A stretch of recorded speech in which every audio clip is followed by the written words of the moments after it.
This is a program called Inkscape, where we have all of our SVG files for the laser cutter. So we have a bunch of files laid out like this. We can cut out panels all at once. And then often we have to recut panels. So we will arrange things in Inkscape and then send them to the laser cutter again.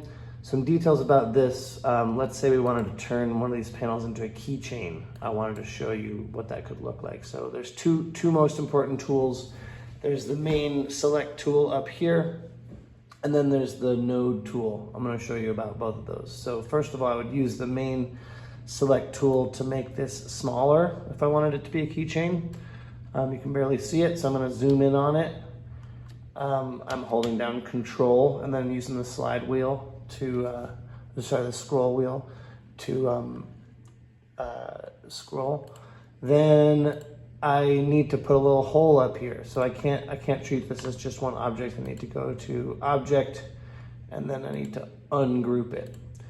From here, I can do some of what I need to do with that main select tool, but it only gets me so far. So if I grab all these, unselect that, then I can make all these slightly shorter. Actually, that's not what I want to do. I'm actually going to go to the node tool, and my goal here is to make a little bit more room on top so I can put a little hole there. So the node tool allows us to actually select and edit specific nodes in those paths, in those shapes. So this I'm feeling better about as something that could work as a keychain. I still need to add a hole at the top. So I would select this tool and add a little, whoa, what? Oh, I see what the problem is. So this gets us into settings over here. Anything that is going to be cut out, not engraved, has to be in hairline stroke. So hairline has no width. It is just instructions to the machine to basically follow a vector path. So if I switch this to the hairline, we can see, okay, I've made this circle here, and it would cut that out. Notice right now, these lines are not hairline. So I'm gonna have to change that in a second. For starters, I wanna change this circle. So I'm gonna make it a little smaller and move it where I wanna move it. Then I can select the whole object and then go to strokes style and change that to hairline.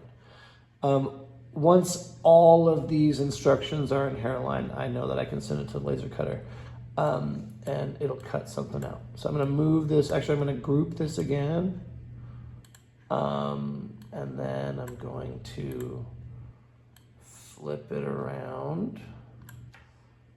And then in Inkscape, if you just click on the image again, it'll toggle back and forth between rotating and moving. And then notice this is definitely not in hairline. That'll work if I want to engrave something, but I'm still trying to cut everything out. So I'm going to change this to hairline also. And I'm going to cut out this piece and this other piece. Then we go to print. We want to make sure that the laser cutter is on. And you may have a different print driver that is working best for you. This is a little messy right now because we're having some issues with our drivers, but the one that I know works right now is this Epilog Engraver Test. We generally want to change it to landscape, and then we click print. That'll take us to Epilog's print screen. That does not seem to be working. That's too bad. Let's try it again. Epilog Engraver Test. Landscape. Print. I'm gonna have to figure this out. Oh, there it is. There, bang, thank you. Sorry. It's supposed to take us to this Epilog dashboard. That's where we're actually doing the instructions that get sent to the laser cutter. So notice we can do a combined cut, we can do engraving, and we can do vectors. If we're cutting something out, that is sending hairline instructions. That is always going to be vector information. And these settings down here for the vector cut, for like cutting shapes out, will depend a lot on the material. What we've seen is for the wood that we use for these dragon lanterns, the speed has to be, if we're trying to get through in one pass, the speed has to be like 2%, and the power can be as much as 90%. These can change as the laser cutter gets cleaner or is recently cleaned, or it can change based on the shape. Like, you want to play with these to make sure that you get them right for that specific material, for that specific cut. And then I'm not sure about a whole lot of what the other details mean. I'm pretty sure that frequency means like how much of the time the laser cutter is actually on, because it'll turn on and off, as you can see with something like this. You can get little like patterns of like on off. I think that's from the frequency, but I'm not 100% sure. So then I'm going to click print. And the way that I know that this has come through is it actually, I can see it on the laser cutter instructions. So this is the file name that I sent, and this is how long it thinks it's going to take. Some details about how to set this up. First of all, how flat the material is matters a whole lot.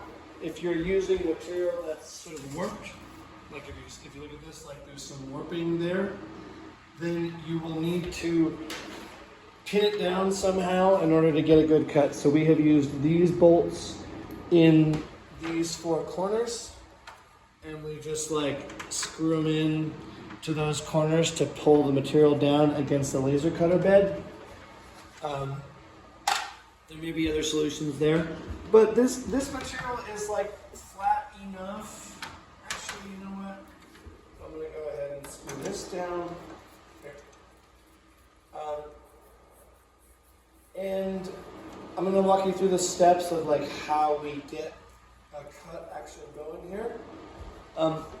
The most important thing involves this device, which is a super huge headache for a lot of people. Not because it's hard to use, but because it's easy for it to be slightly wrong. This is the focusing device that we put here on the end of the cutter itself. And then we select focus, and then we move the bed up or down so that the tip of that triangle is right against the material. So like it shouldn't be, there shouldn't be any space between this and this. But obviously, because this is adjustable, this can move back and forth slightly, and like a millimeter will make a huge difference in how clean a cut you end up getting. So really, really smart to use, like actually run tests to figure out where this should be for like when you get started. And then once you have this where it needs to be, keep it there. There are a lot of these. We have 3, and they can end up being like ever so slightly different. Like those look pretty close, but they're different enough that it would matter. So go through and make them all exactly the same.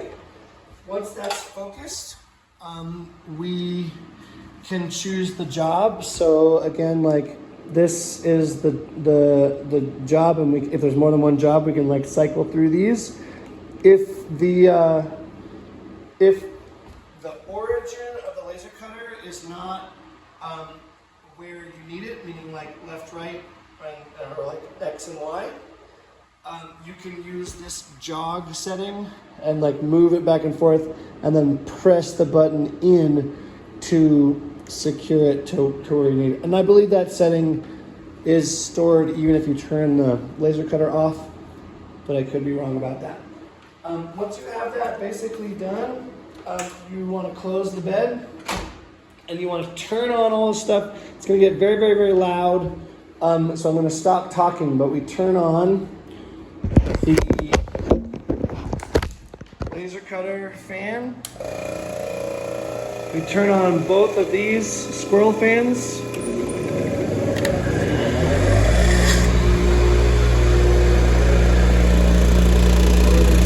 Suck air through here. So that it's like coming through there, it's like sending air through there. And that means when we click go,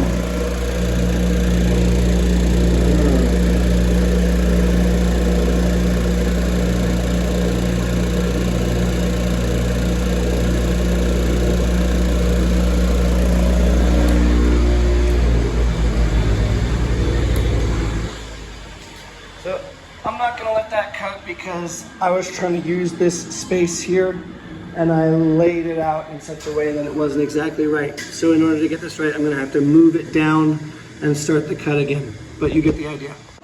So if you're really trying to fit a cut onto material and there's limited material space, I often do this type of thing where I like end up doing it wrong and then I will try to position it where I know it needs to go. So for example, this piece is that cutting right there. So I'll place this here and I'll say, okay, well it needs to move 2 1/4 inches to the right, or even, let's play it safe, to 1 3/4 inches to the right, and it needs to move, looks like 1 inch down. So then I will come over here, I will take the file where it needs to be started, but this is where it was, and then I'll do this where I make a box that is 1.75 inches wide, and 1 inch is basically where I need it to be. So I will put this, come on, I'll put this here, and then I will select all this stuff, deselect that square, and then I will move that where it needs to go. And then I will delete the square and print it again.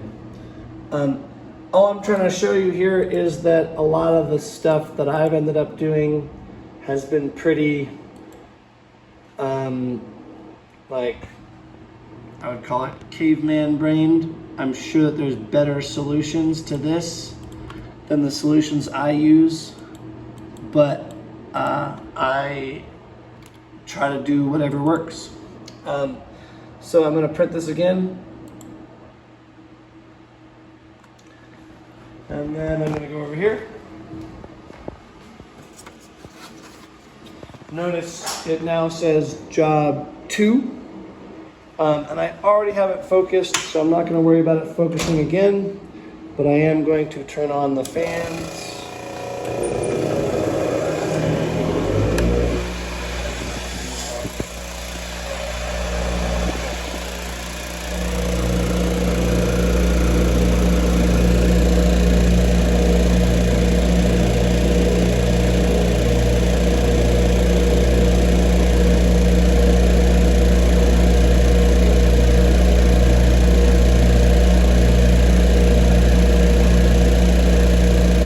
Once you have a cut, you might end up with something like this, where some of the pieces have not been cut out completely.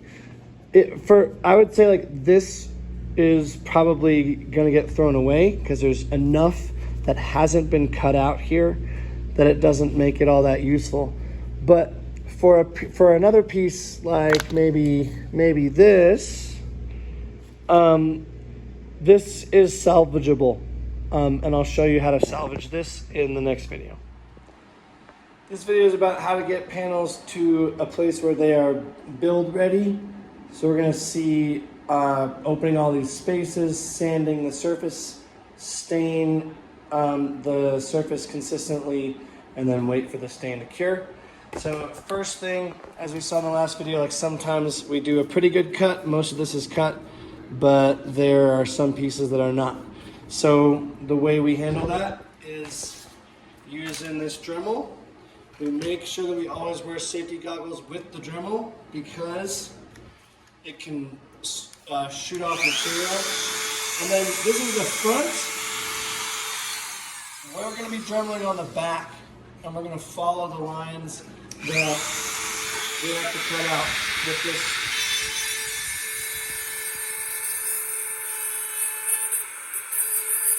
And then it'll basically just pop out once you have it ready to go.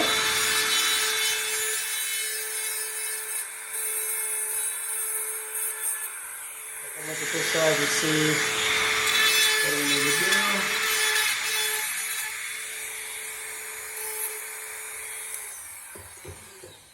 And we can also use a pokey stick to get that out. If you see a piece like this that isn't really cut out all the way, we can just go back to it and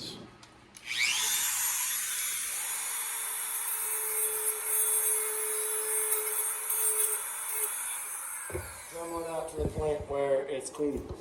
Then, next step is sanding. So we're gonna always use 80 grit sandpaper, or something like 80, because finer grain sandpaper is gonna have a hard time accepting as much stain as we want to get on there. So then we just like hold this down and sand.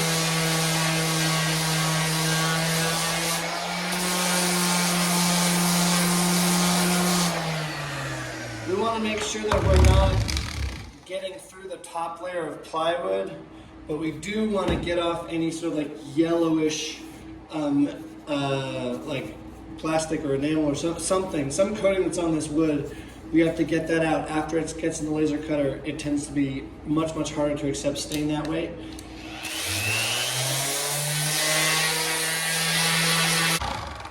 If we want to do like extra sanding on one particular spot, because there's something like especially notable there, we can use the edge of the sander.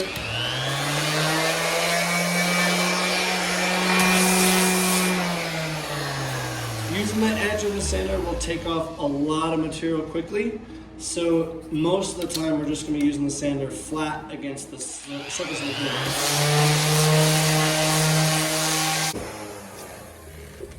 So then we have this basically sanded panel. I'm going to take two of these over to the fume hood in the room across the hall.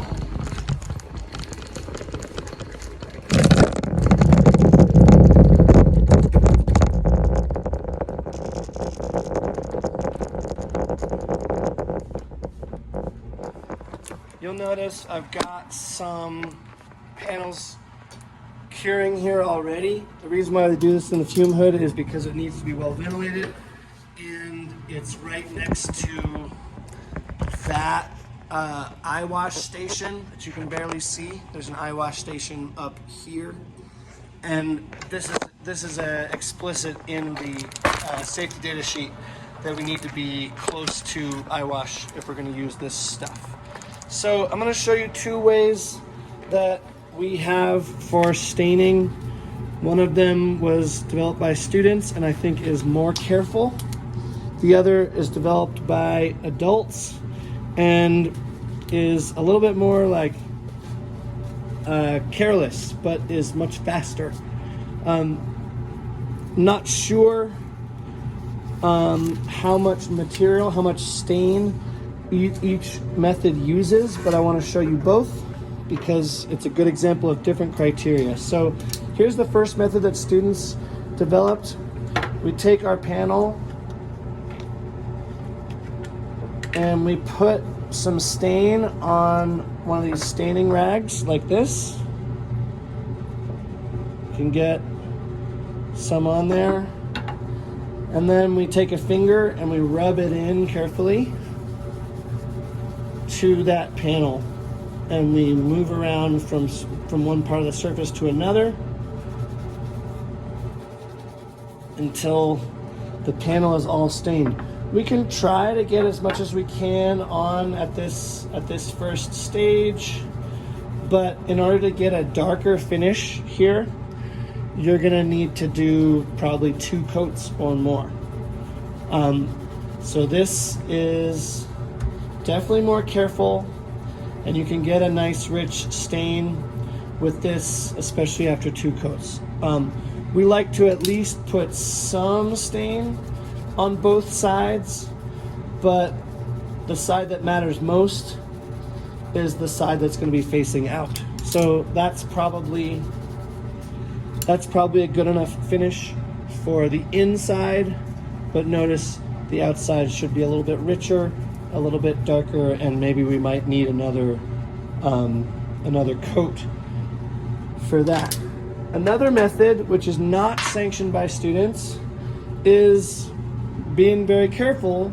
We pour, not a lot, but a little stain in a pan like this that's got a flat bottom, and we just take this and we kind of rub it around to get as much material on there as possible. Flip it around, rub it, get a lot of stain on there, and then I've found it's easy to sort of rub panels against each other. And you can flip them over and do that. You're basically trying to get as much stain as you can on these panels, and you're not using the rag yet. You can use the rag at the very end to sort of clean up the finish,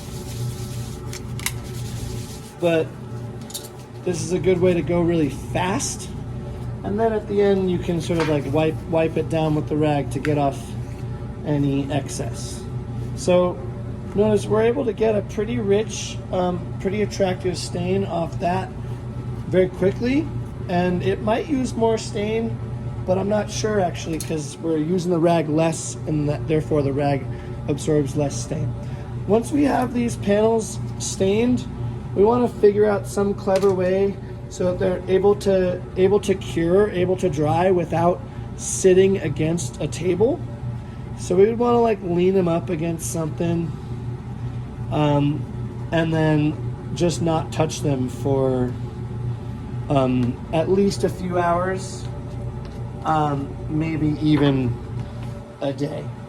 And once we have these panels stained, they are ready to assemble using our basic assembly instructions.